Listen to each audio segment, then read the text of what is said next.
Majeshi ya majini ya Marekani yameabiri meli moja inobeba mafuta ya Iran katika bahari Hindi, huku Rais Donald Trump akisema Marekani ina udhibiti kamili wa mlango bahari wa Hormuz na kuwa wataifiatulia risasi kwa lengo la kuua boti yoyote inayotega mabomu baharini. Awali, naibu wa spika wa bunge la Iran alisema wamepokea mapato ya mwanzo kutoka kwa meli zinazopitia Hormuz, lakini hakufafanua ni kina nani walioilipa au ni kiasi gani kilicholipwa. BBC haijaweza kuthibitisha madai hayo ya Iran. Nastia Mohamed anakuarifu zaidi.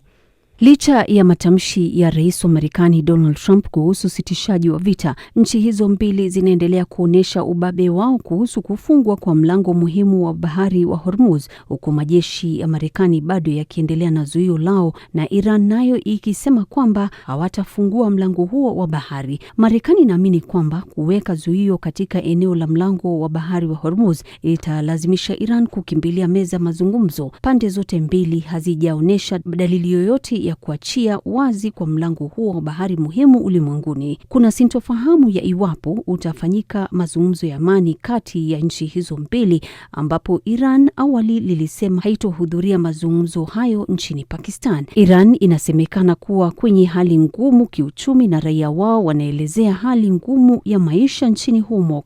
Trump anachukua muda wake polepole kwa nia ya kuendeleza vita hasa ya ardhini. Sidhani ana mpango wa kuwa na mkataba wa kusitisha mapigano na sidhani kama kuna mazungumzo ambayo yatafanyika. Trump mara nyingi anazungumza maneno mengi. Nadhani kuna mchezo ambao haufahamiki.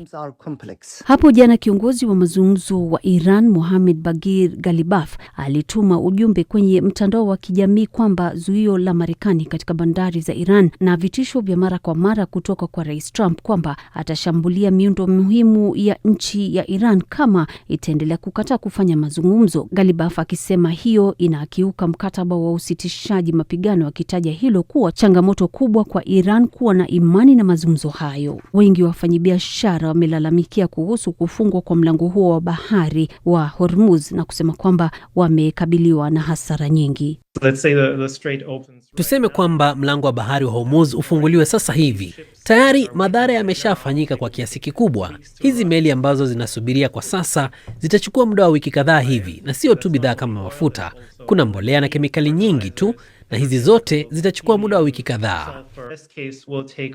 Afisa mwandamizi wa shirika la Umoja wa Mataifa ameambia BBC kwamba vita kati ya Marekani na Israel dhidi ya Iran vina athari za kimataifa kwa makumi ya mamilioni ya watu. Alexander De Croo amesema kuwa upungufu wa mbolea utakuwa na athari kubwa zaidi ukisababisha uhaba wa chakula. Even if the war would stop tomorrow, hata ikisemekana vita vinaisha kesho, hali hii inasukuma angalau watu milioni 32 kurudi kwenye umaskini. Mara nyingi hawa ni watu waliokuwa wanaishi katika nchi ambazo kwa miongo iliyopita zilikuwa zimejitahidi kuwatoa kwenye umaskini, lakini bado wako katika hali dhaifu. Inaonyesha kwamba mambo yanayochukua miongo kadhaa kufanikisha yanaweza kuharibiwa ndani ya wiki 8 tu za vita. It takes only 8 weeks of war to destroy. Kulingana na ripoti za hivi karibuni, usumbufu katika usambazaji wa mbolea na mafuta pamoja na changamoto katika njia muhimu za biashara tayari unaleta shinikizo kubwa kwa uzalishaji wa chakula duniani na unaongeza hatari ya uhaba wa chakula katika maeneo yaliyo hatarini. Wakati huo huo, waziri wa masuala ya kigeni wa Iran Abbas Araghchi amesema kwamba Iran imechukua hatua chini ya sheria za kimataifa kulinda usalama na maslahi yake, ikiongeza kuwa washambuliaji wanapaswa kuwajibishwa.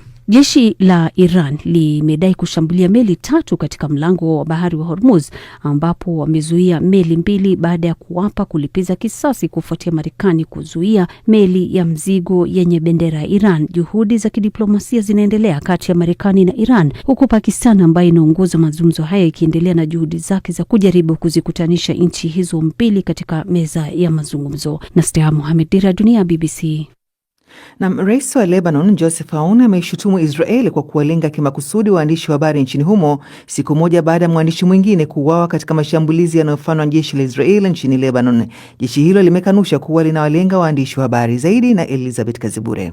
Maafisa wa Lebanon wamearifu kuwa waandishi wa habari walilengwa kwa makusudi katika mashambulizi ya anga yaliyotokea kijiji cha Tyre kusini mwa nchi hiyo. Tukio hilo lilitokea baada ya shambulio la awali kugonga gari lililokuwa mbele yao na kuwaua watu wawili ambao hawajatambuliwa. Waandishi hao akiwemo Khalil mwenye umri wa miaka 43 wa gazeti la Al Akbar na mpiga picha wa kujitegemea Zainab Faraj walijificha ndani ya nyumba ambayo baadaye ilishambuliwa, kwa mujibu wa Wizara ya Afya ya Lebanon. Faraj aliokolewa huku mwili wa Khalil ukipatikana baadaye. Haya ni maelezo ya mwandishi wa habari ambaye jina lake halikupatikana mara moja kuhusiana na hatari inayomkabili mwandishi wa habari akiwa mstari wa mbele vitani.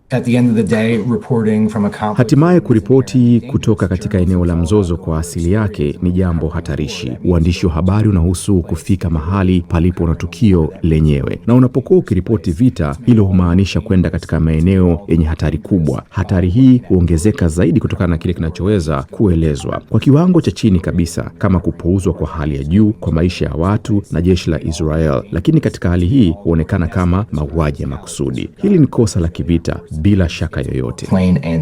Lebanon pia imelishutumu jeshi la Israel kwa kulenga gari la wagonjwa lililokuwa na alama maalum kuwa ni gari ya wagonjwa lililokuwa likielekea kuwahudumia majeruhi, ingawa hakuna madhara yaliyoripotiwa. Hata hivyo, jeshi la Israel limekanusha tuhuma hizo likisema halilengi waandishi wa habari na halikuzuia juhudi za uokoaji. Waandishi wa habari waliopo mstari wa mbele ni sawa na mshumaa wenye kuamulikia wengine, wakati wao pia wanateketea, iwe kwa makusudi ama shabaha zilizokwenda fyongo. Mwandishi wa habari Mo Faraj anaeleza hali halisi. Mara tu tunapohisi kwamba tuko peke yetu, ni kana kwamba tunaandika kumbukumbu za vifo vyetu wenyewe. Baadhi ya wenzetu wamekuwa wakirekodi vifo vya wenzao na mashambulizi dhidi ya wenzao mmoja baada ya mwingine. Hali hii ni ngumu sana kwetu. Ni tukio zito na lenye uzito mkubwa, kwani hatuwezi kusahau. Jana tulikuwa tukisubiri kwa hamu kujua kama Amal alikuwa yu hai. Waziri Mkuu wa Lebanon Nawaf Salam ameyataja mashambulizi hayo kuwa ni uhalifu wa kivita, akidai kuwa waandishi wa habari wamekuwa wakilengwa mara kwa mara kusini mwa nchi hiyo. Tukio hili linaongeza wasiwasi kufuatia ongezeko la vifo vya waandishi wa habari nchini Lebanon, huku mashirika ya kimataifa yakitaka uchunguzi wa kina ufanyike. Na Marekani inapanga kuwatuma katika Jamhuri ya Kidemokrasia ya Kongo Afghani 1,000 wanaoishi Qatar kama wakimbizi. Wizara ya mambo ya kigeni ya Marekani imesema iko katika mazungumzo ya kutaka kuwatuma DRC wa Afghani hao ambao wengi wao walikuwa wakiwasaidia wanajeshi wa Marekani nchini mwao kabla ya kuhamishwa mwaka jana kutoka Afghanistan kwa sababu za kiusalama. Serikali ya DRC bado haijathibitisha iwapo mazungumzo haya yanafanyika. Chube Ngorombi na taarifa zaidi. Serikali ya Jamhuri ya Kidemokrasia ya Kongo bado haijathibitisha kuwa mazungumzo yamefanyika. Ripoti hiyo inakuja huko kukiwa na juhudi za Marekani kutafuta nchi za tatu kwa ajili ya wakimbizi na wahamiaji, huko makundi ya wahamiaji hapo awali wakitumwa katika mataifa kadhaa barani Afrika. Mpango huo umezua maoni mbalimbali kwa idadi ya watu waliokimbia makazi yao nchini Kongo kufuatia mapigano kati ya makundi ya waasi na majeshi ya DRC.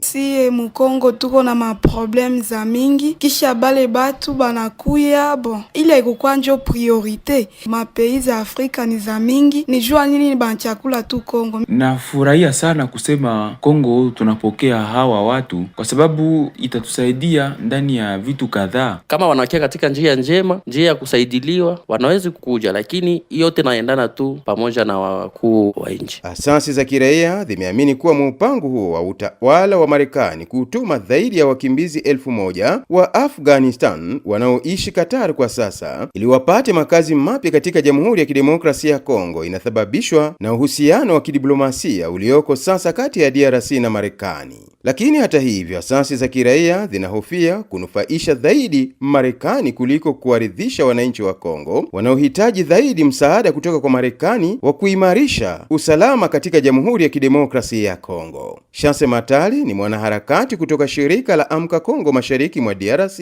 Tunahisi kwamba hiyo ni katika uhusiano wa kidiplomasia ambayo sasa inakuwa kati ya nchi yetu na ile ya Marekani. Tunachohofia ni kwamba katika mikataba hiyo ionekane kama ni Jamhuri ya Kidemokrasia ya Kongo ndiyo inakamata nafasi kubwa ya kusaidia Marekani. Ijapokuwa tunachongojea katika uhusiano huu ya kidiplomasia ni kwamba na nchi ya Marekani nayo tusaidie pia kusimamisha na kukomesha vita vinavyoendelea huku kwetu. Tony Malaya Bahatu, mchambuzi wa masuala ya usalama nchini Kongo, ameonya kuwaelekeza nchini Kongo wahamiaji wanaoonekana kuwa faida zaidi kwa taifa la Kongo kuliko kuwalazimisha wananchi wa Kongo kuwapokea wageni wenye shida kadhaa kama raia wa DRC. Sasa kujiuliza, watu ambao wako affected na mambo ya vita mnawaleta nafasi ambako kukopia vita, maana yake nini? Wanakuja kuongezeka kwa moya ya mashida ambayo inji inayo. Ingelikuwa vema kama ilikuwa mradi wa kutaka kusaidia inji, watume wale ambao wana experience fulani, wana knowledge ama ujuzi fulani ambao waweza kuwa wenye mafanikio wakisaidia watu kupata teknolojia mpya. Hao ndio wahamiaji ambao Kongo ingelihitaji. Hapana wahamiaji kama hao ambao wewe wenyewe ni mzigo. Inji haiko tayari kuwapokea wahamiaji wa aina hiyo. Nayo sheria ya Kongo inasemaje kuhusu uhamiaji? Bahamwiki ni mwanasheria wa DRC. Kufatana na sheria ya nchi ya Jamhuri ya Kidemokrasia ya Kongo, nchi hiyo ya Kongo ni nchi ambayo inayo uhuru wa utawala wake, hawa wakiwa na demokrasia ambayo inasema kila mkaaji anaposha kuchangia uongozi wa nchi yake. Sio vizuri sana kwangu binafsi kufatana vile na sheria ya Kongo Amerika kukamata mpango na uamuzi wa kuwasukuma hawa watu bila kupata maoni mazuri ya wakaaji. Kwa hiyo ni jukumu ya wanabunge kutetea jambo hilo kwenye vyumba vikuu, kwa sababu wao ndio sauti ya wakaaji. Hali hii imezua hisia tofauti miongoni